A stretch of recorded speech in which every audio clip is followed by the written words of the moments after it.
तो देखिए next question क्या दिख रहा है, ये जो टॉपिक है लीजेंड्रे पॉलिनोमियल का ही क्वेश्चन है, ठीक है। अधिकतर लीजेंड्रे से ही क्वेश्चन देता है, बट आपको चारों का ही वैल्यू याद रखना पड़ेगा, बेसेल का भी, हर्माइट का भी और लेगुरे का भी, ठीक है। यहाँ क्या दिया गया है, क्वेश्चन को पढ़ते हैं अच्छे से। If the polynomial 4x³ + 6x² + 7x + 2 can be written as, ये वाला फॉर्म में लिखा गया है, समेशन AN Pnx क्या है, लीजेंड्रे पॉलिनोमियल है, ठीक है, ऑर्डर n, ब्रैकेट में भी लिख दिया गया है। एंड an क्या है, एक कांस्टेंट कोफिशिएंट है। Then which of the following statement is true, तो कौन सा इनमें ऑप्शन में से सही होगा, A2 = A1 होगा कि ये अदर होंगे। तो कैसे बनाएंगे इस क्वेश्चन को, तो देखो दो तरीका होता है बनाने का, बट मैं किसको फॉलो करता हूँ, मैं क्या करता हूँ, जो लीजेंड्रे पॉलिनोमियल है ना उसका वैल्यू मैं डायरेक्ट पहले लिख लेता हूँ, उसमें से ये सब का वैल्यू निकाल लेता हूँ, x³ का, x² का, x का, उसके बाद डायरेक्ट उसको मैं पुट करता हूँ उस इक्वेशन में, फिर वहाँ से मेरे कोफिशिएंट का वैल्यू निकल जाता है। मैं इस टिप से बनाता हूँ। कई लोग क्या, मतलब कई सब बुक में भी क्या दिया रहता है, A0 A1 P1x A2 P2x, इस टिप से करके निकालते हैं, उसके बाद भी बन जाएगा। बट मैं जो बता रहा हूँ ना वो थोड़ा इजी पड़ेगा, देखना कैसे। सॉल्यूशन बनाते हैं, वैल्यू याद करना ही पड़ेगा दोनों कंडीशन में, ठीक है। अब सिर्फ लीजेंड्रे बस का नहीं, हर्माइट का भी करना पड़ेगा, लेगुरे का भी करना पड़ेगा, और साथ में बेसेल का भी करना पड़ेगा। तो अभी यहाँ पे बता देता हूँ क्या होगा। जैसे P0x इसका वैल्यू क्या होता है, 1 होता है, ये लीजेंड्रे के लिए, ठीक है। P1 के लिए क्या होगा, डायरेक्ट x हो जाता है। P2x के लिए क्या होगा, 3x² - 1/2 होगा।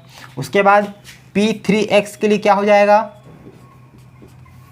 P3 होगा ना, P0 P1 P2 P3, इसके लिए होता है 5x³ - 3x/2। इतना तक याद करते हैं, ये हमारे लिए काम कर जाएगा, ठीक है। अब क्या करेंगे, इक्वेशन को ध्यान से देखो, x3 तक दिया है ना, तो x3 का वैल्यू यहाँ से हमको निकल जाएगा, तो इसलिए यहाँ तक लिखे हैं। मान लो कई बार क्या करेगा, 4 वाला भी दे देगा इक्वेशन में, तो 4 निकालने के लिए फिर P4x का भी वैल्यू रखना पड़ेगा, लेकिन अभी 3 का दिया है तो 3 तक यहाँ से हो जाएगा। अब यहाँ पे देखो 1 को मैं P0x लिख दूंगा, x को मैं P1x लिख दूंगा, यहाँ से मैं x² का वैल्यू निकाल सकता हूँ। तो बताओ यहाँ से x² का मैं वैल्यू निकालूंगा, तो मैं 2 को इधर भेज देता हूँ, ये क्या हो जाएगा 2P2x।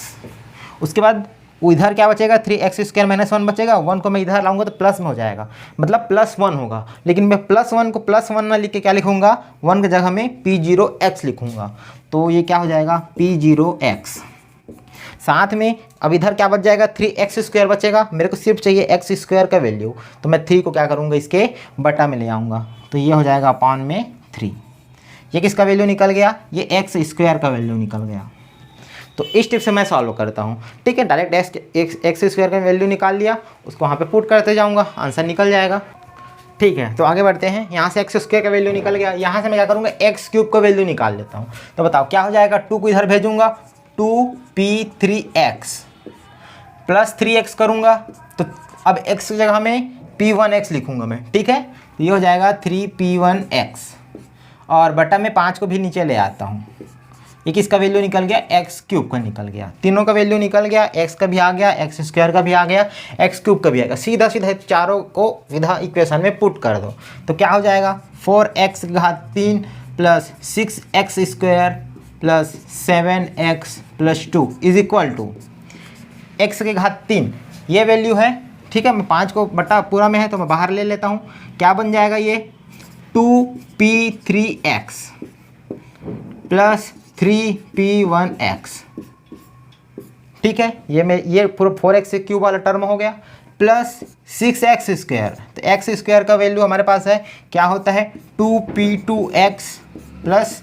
P0x, और बट्टा में क्या है 3 है, तो 3 का मैं बाहर ले लेता हूँ। उसके बाद क्या होगा 7x की जगह मैं क्या लिख सकता हूँ P1x, और लास्ट में क्या है 2 है, तो 2 है, 2 × 1 मतलब 2P0x लिख दिया। देखना अब 2 मिनट में बन जाएगा। क्या करते हैं, P3 इसमें है और कहीं पे है क्या, P3 कहीं पे भी नहीं है, मतलब P3 का कोफिशिएंट क्या हो जाएगा, ये वाला 4 दूनी 8/5, ये हो जाएगा P3x। उसके बाद P2 देखो, P2 कौन सा यहाँ पे है और वहीं पे है क्या, P2 नहीं है, सिर्फ यहीं पर बस है। तो कितना हो जाएगा, ये पहले तो ये कट जाएगा, 3 एकम 3 दूनी 6, 2 दूनी 4 हो जाएगा, तो 4P2x। उसके बाद P1 देखो, P1 यहाँ पे भी है, यहाँ पे भी है, 2 जगह में है, तो ये क्या हो जाएगा, 4 तिया 12/5, ठीक है, 12/5, और यहाँ पे कितना है, P1 का 7 है, तो क्या हो जाएगा 7 पंच, ये इसको एलसीएम लेके करेंगे तो भी बन जाएगा, 7 पंचे 35 होगा, 35 और 10 45 और 2 47, तो 47/5 ये हो जाएगा P1x। उसके बाद P0 को देख लो लास्ट में, ये वहाँ पे है और यहाँ पे है, तो यहाँ पे क्या हो जाएगा, 2 होगा, 2 और 2 4 हो जाएगा, तो क्या बचेगा 4P0x। ये हमारे पास पूरा वैल्यू आ गया। कोफिशिएंट बस को चेक करना है, क्योंकि ये सब क्या है, an पूरा कोफिशिएंट है।